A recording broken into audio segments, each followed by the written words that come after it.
चलिए बच्चों, देखिए आज हम आपको जो है आयत की सवाल बताते हैं। जैसे आयताकार मैदान हो या आयताकार कह रहा है बाग हो। हाँ, आयताकार बाग कह रहा है कि एक आयताकार बाग का क्षेत्रफल ज्ञात कीजिए, यदि लंबाई चौड़ाई इतना है। तो इसी प्रकार से देखिए आयताकार जो चीज़ होती है उसका हम क्षेत्रफल कैसे ज्ञात करेंगे। पहले ये ध्यान रखिए, इसमें देखिए 25 दिया गया है यहाँ पर। तो आयत में होता है आमने सामने की भुजा बराबर होती है, यानी कि ये भी 25 हो जाएगी। यहाँ पर लिखा हुआ 15, यानी कि ये भी 15 हो जाएगी। तो आयत में जो होता है वो बराबर हो जाता है, आमने सामने की भुजाएं बराबर। अगर ये 15 तो ये भी 15 हो जाएगी, ये 25 तो ये। और इसका प्रत्येक कोण जो है वो 90-90 अंश का होता है, यानी कि सब 90-90 अंश हम यहाँ कर देंगे। यहाँ भी लिख सकते हैं हम 90 सेंटीमीटर 90 अंश हो जाएगा, और ये भी 90 अंश हो जाएगा।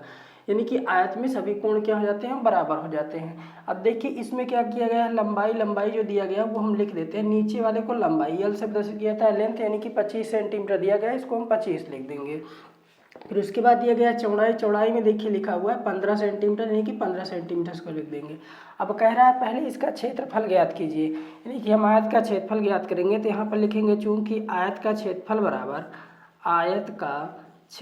बराबर सूत्र होता है लंबाई और गुणे चौड़ाई हो जाएगा। यानी कि हम पहले लंबाई लिख देते हैं यहाँ पर, तो लिखेंगे लंबाई और गुणा करके इसको हम चौड़ाई लिख देते हैं। तो लंबाई और चौड़ाई का गुणा कर दिया जाएगा तो वो हो जाएगा क्षेत्रफल। लंबाई देखिए इसमें दिया गया है, जो लंबा है ये लंबाई है, इसका मतलब हो जाएगा ये 25 सेंटीमीटर हो जाएगा। और उसके बाद चौड़ाई में देखिए दिया गया है 15 सेंटीमीटर, तो इसको गुणा करेंगे तो 15 पचे 75 हो जाएगा 5, उसके बाद 7, 15 दूनी 30 और 7 37 हो जाएगा, यानी 375 सेंटीमीटर। लेकिन स्क्वायर इसमें लग जाता है, यानी कि जो क्षेत्रफल आता है वो हमेशा स्क्वायर में आता है।